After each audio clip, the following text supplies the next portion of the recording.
Before we packed up and went to Mobile World Congress, Microsoft slipped out a brand new Lumia phone. And here it is. Say hello to the brand new Lumia 650.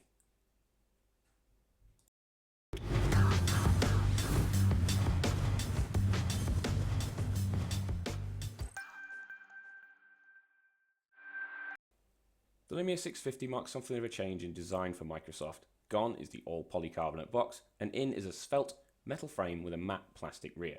And it looks absolutely fantastic. Microsoft has avoided unsightly antenna lines by having plastic cutouts for the charging port and the headset jack, but while the outside screams elegance, the inside is a more pedestrian, cost-conscious affair. The 650 is powered by a quad-core Snapdragon 212 processor, which for the most part does a decent job, and it's paired with a gigabyte of RAM and 16 gigabytes of internal storage. Beneath the removable cover you find an also removable 2000 mAh battery that seems good for getting through a day, the nano SIM slot, and a microSD card slot to expand your internal 16 gigabytes. When you flip it around the front, the first thing you see is glance screen, and then beneath it you see a really good quality display. 5 inches at 720p is just fine, colours are great, and blacks are deep enough.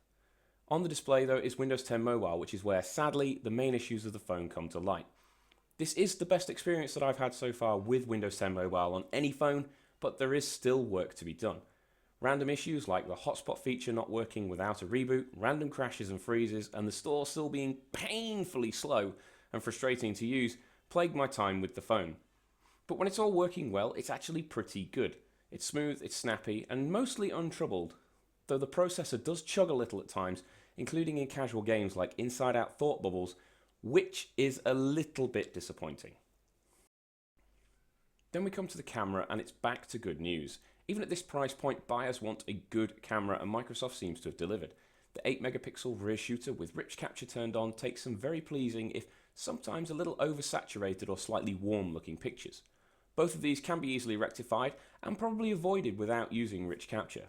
I tested it during Mobile World Congress week recently in Spain in a variety of situations, and it was only really during low light, indoors, late at night, did the camera really start to fall apart. And you know what? Many other smartphone cameras do just the same, many costing a lot more. If you're a fan of the selfie or phone calls where you're actually looking at each other, you can flip it around and the front 5 megapixel camera will do a great job. Promise it doesn't make you look like me though. For £160, the Lumia 650 is a solid, very good looking addition to Microsoft's lineup. It's not perfect, but that's okay. For our full review, be sure to head over to windowscentral.com. Thanks very much for watching.